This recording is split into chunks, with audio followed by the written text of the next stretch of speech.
Il Buddha e il bandito. Questo ho sentito una volta.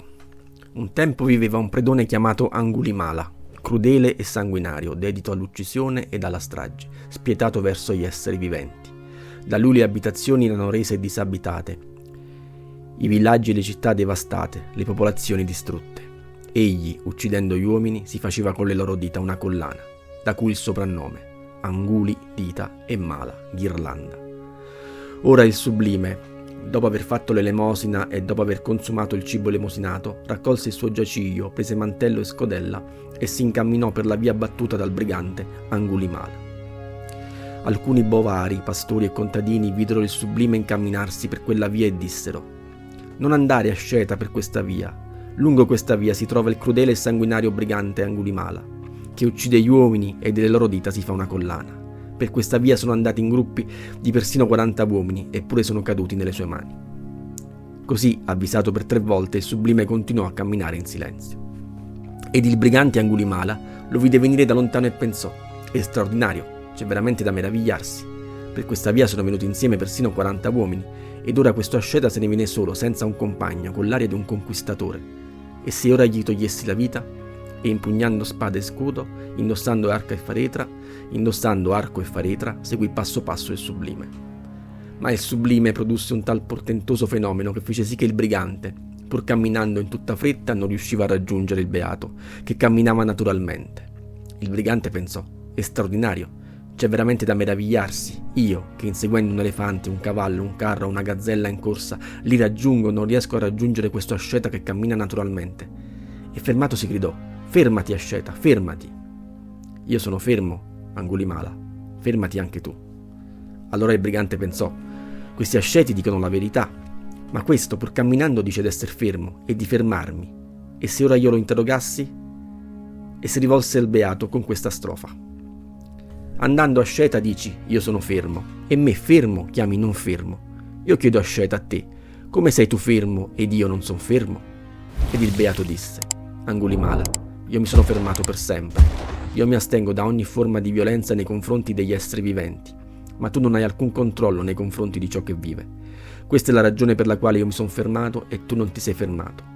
Perciò fermo sono io e tu sei infermo». Finalmente un grande saggio, molto venerato per amor mio, è giunto nella grande foresta. Dopo aver ascoltato i tuoi versi in linea con il Dhamma, andrò in giro avendo abbandonato il male. Così dicendo, il bandito scagliò la sua spada e le sue armi da un dirupo. Allora il bandito rese omaggio ai piedi del così andato e chiese di diventare un rinunciante.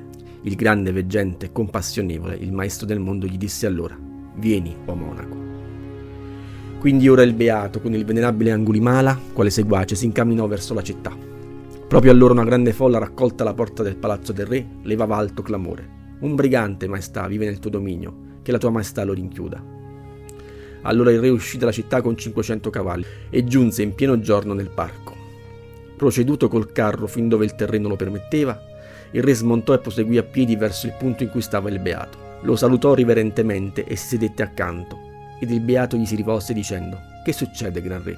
«Signore, nei miei domini vive un brigante crudele e sanguinario chiamato Angulimala, che non riesco ad arrestare. Se però tu, gran re, lo vedessi rasato di capelli e barba, vestito dell'abito ocra, passato dal mondo alla mendicità, distolto dall'uccidere, dal rubare, dal mentire, che si nutre d'un pasto compunto, virtuoso e pio, che gli faresti?»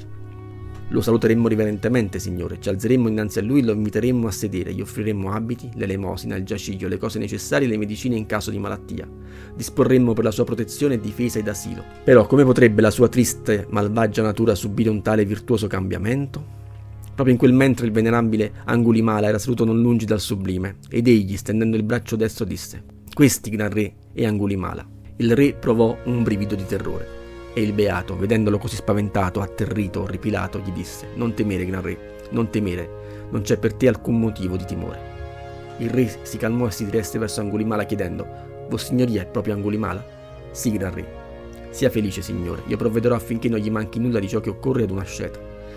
Ma il venerabile Angulimala era divenuto un eremita della foresta, votato ad un solo elemosiniere, vestito di stracci, con 3 capi d'abito rappezzati. Quindi rispose: «Grazie, gran re, mi basta il mio abito». Allora il re ritornò presso il beato, gli si sedette accanto e disse: «È meraviglioso, signore, è stupefacente come il beato è un domatore di indomiti, un accordatore di discordi, un acquietatore di inquieti.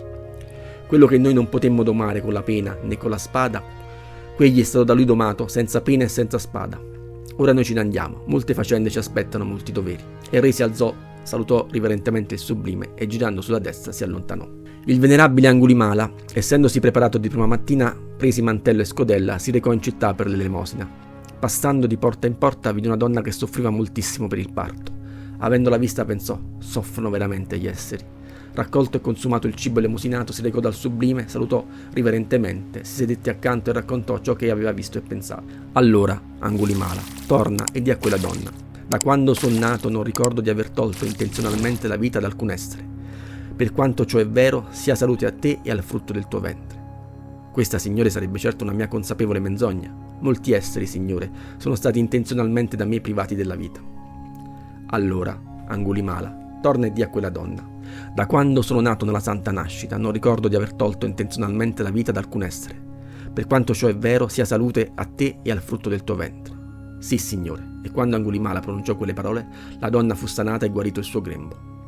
Successivamente il venerabile Angulimala, vivendo solitario, appartato, con costante e caldo zelo, ebbe ben presto, ancora in vita, realizzato e conquistato quel sommo fine della santità, per il quale i nobili figli lasciano la casa per la mendicità. La nascita è finita, la vita santa compiuta, il compito compiuto, non vi sarà più ritorno in nessun'altra esistenza. E così il venerabile Angulimala divenne un altro degli Arahant. Il venerabile Angulimala, preparatosi di prima mattina, presi mantello e scodella, si recò in città per l'elemosina. Questa volta però una zolla di terra lanciata da qualcuno gli cadde addosso. Una mazza lanciata da qualcun altro lo colpì e così un coccio lanciato da un altro ancora. E il venerabile Angulimala, con la testa rotta e sangue gocciolante, la scodella infranta e l'abito strappato, venne dal beato che lo consolò. Sopporta, santo, sopporta. Il frutto del karma che ti avrebbe procurato molti anni, molti secoli, molti millenni nell'inferno, tu lo stai ora sperimentando in questa vita. Il venerabile Angulimala, mentre solitario meditava, provando la beatitudine della redenzione, compose in tale occasione questo canto: non violento era il mio nome, eppure ero assai violento. Haim Saka, nome che gli era salutato alla nascita, semanticamente affine al nostro innocenzo, colui che non nuoce. Oggi il mio nome è veritiero, che non nuocio a nessuno. Brigante ero io una volta, il famoso Angulimala. Trascinato dalla corrente trovai rifugio nel Buddha. Mani insanguinate avevo, ora son giunto in porto, cessata è la passione. Facevo tali azioni degne di molti tormenti infernali. Ora, vivendo d'elemosina, ne godo il compenso. All'indolenza si abbandonano gli stolti, gli insipienti. Il savio guarda la vigilanza come supremo tesoro. Non vi date all'indolenza, non all'amore e al piacere. Il vigilante, meditando, ottiene perfetta beatitudine. Angulimala è visto dai buddisti come il santo patrono del parto ed è associato alla fertilità nel sud e nel sud-est asiatico. I buddisti considerano Angulimala un simbolo di trasformazione spirituale e la sua storia è una lezione che tutti possono cambiare la propria vita in meglio, anche le persone meno propense. Buona ricerca a tutti.